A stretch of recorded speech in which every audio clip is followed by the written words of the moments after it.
Carol, you can come on in.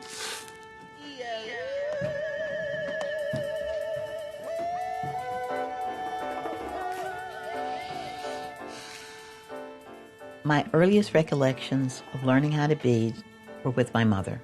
I was probably 5.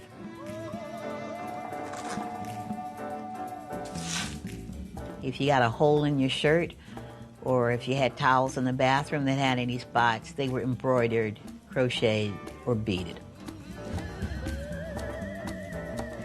Beads are purveyors of light. Translucency is always my quest. Also trying to make beads do things that people say they don't easily do, or that people believe they don't have the skill and prowess to do. Of course, I believe that. My influences are generally cultural. For me, it's important to imbue the work with something that will resonate and follow somebody home. Whether it's beauty and they just want to luxuriate in that, or it's just the message. Because I think art has the ability, if not cure or heal, at least enlighten. Slap you in the head, wake you up.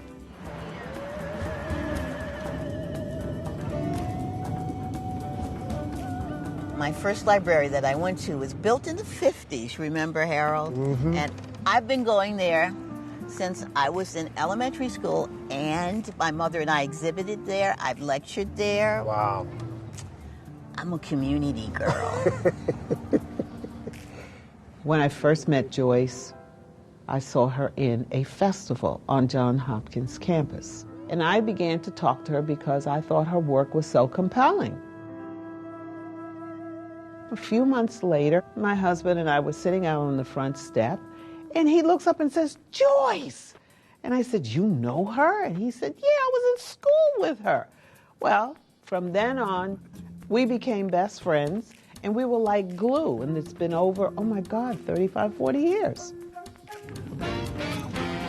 Why am I so much in love with Baltimore? Because of us having a long history of African Americans living here. Part of it is like, I think we ought to stay where the fight is. And Baltimore is a highly challenged city. I know that art can be a tool that changes people's lives. It's helped to change mine. I have a very classic African American background. My parents picked cotton and tobacco in the South.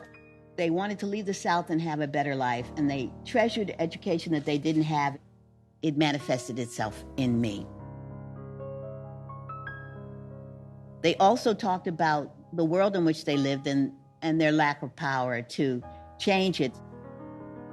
So my work is about the political and social institutions and the trials that we're experiencing in life.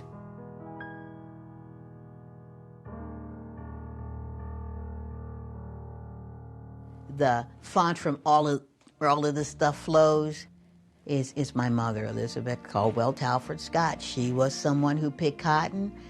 She was a very, very hard worker, but she always had this creative impulse. Joyce J. Scott and her mother, Elizabeth Talford Scott, are the prima donnas of African American cultural life here in Baltimore. This quilt is by Elizabeth Talford Scott, and it's called Joyce's Quilt. Her mother created the quilt so that Joyce could learn important lessons in life. And as you'll see behind me, there's a fish right in the center, and that fish is eating the North Star. So it's really about things that have to do with navigation, how we move through life, and the fact that even if we're as bright as the North Star, something can even come and eat us. So there's also a rabbit with a shovel tail.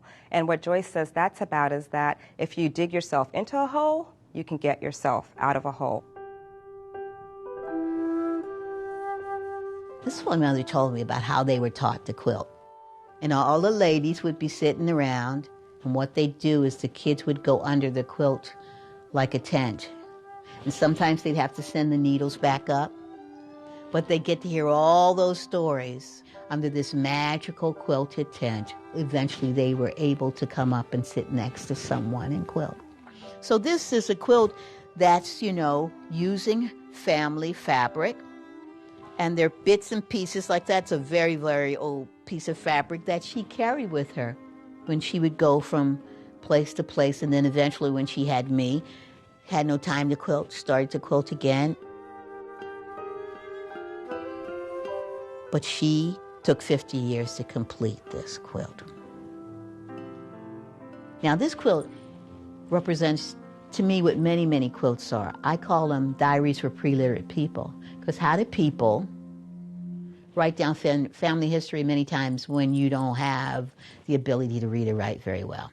Each one of those stitches is a word, and they become sentences and paragraphs talking about the family history. And when you go back, you read a quilt. So when I started destroying one of my mother's quilts, she said to me, if you love it, you ought to write on it, meaning stitching.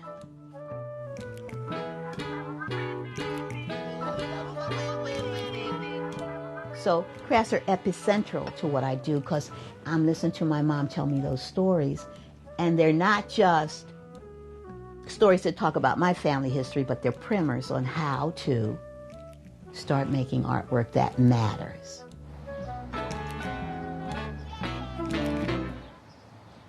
We live in a neighborhood with everybody else, with all of the conundrums of life. Consequently, if those things affect me like they do everybody else, then that's what I'm going to talk about in my work.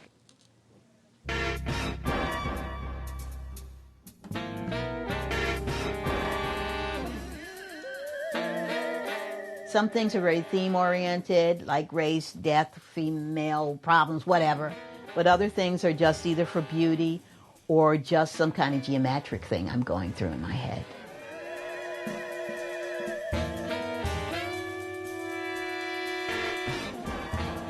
This is called Look Mama Doctor. It's about all those women who wanted to be married to a doctor, and sometimes women are so desperate they might go to someone from another country, even someone who might be the stereotype that they're not the most happy with, but she's convinced herself that she can fall in love. Have you seen this child? It's about those ladies who are trying to find the disappeared ones in their family. Right here in the United States. She and her kid were out somewhere, maybe in the park. She's got on her denim shorts and her tube top, and she turned her back for a second, and that child was gone. She just sits and shows the picture and waits. This is about Eve accepting the apple from the serpent. Adam is lost in the sauce. And this is the tree of life. No matter what I do, I try to be the best bead worker possible.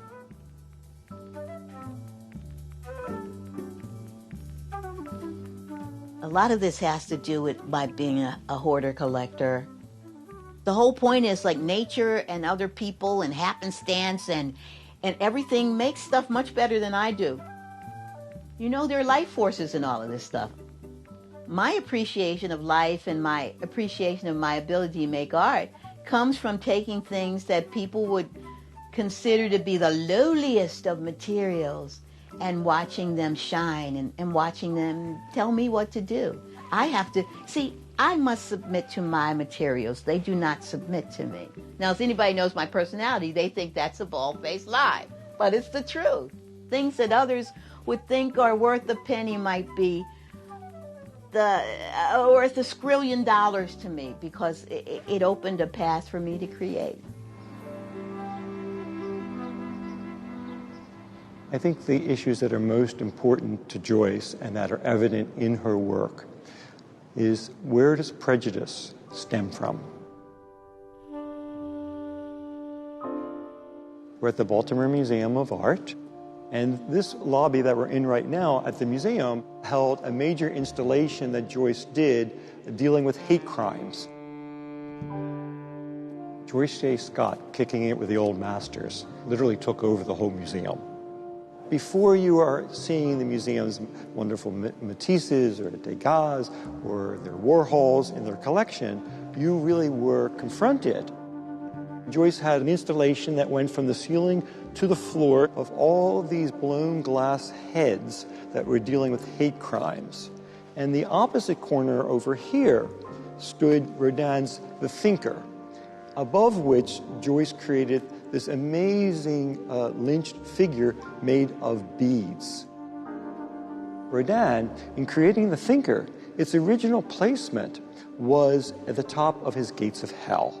And so Joyce's lynched figure, which hovered over it, really made us think about how hate leads to racism and other kinds of criminal activity.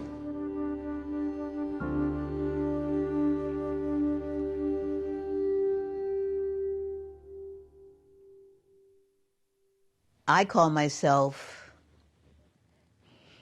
an uncertified multiple personality. I'm very itchy in life. I'm not comfortable doing the same thing over and over again without release, without some kind of kick start that makes me do things differently. When I'm somewhere and I'm giving a talk, people will say at times, I believe I've met Joyce Scott, but I'm not certain. And I say, no. If you've met her, you know you've met her. When you know her, you realize she works so hard. She is so committed. Her life, from the minute she wakes up in the morning till that 1 hour that she sleeps at night, because I'm convinced she doesn't sleep, she's so committed to her art, to her community, and to herself as an artist. Okay, so he's smooth, he's saying.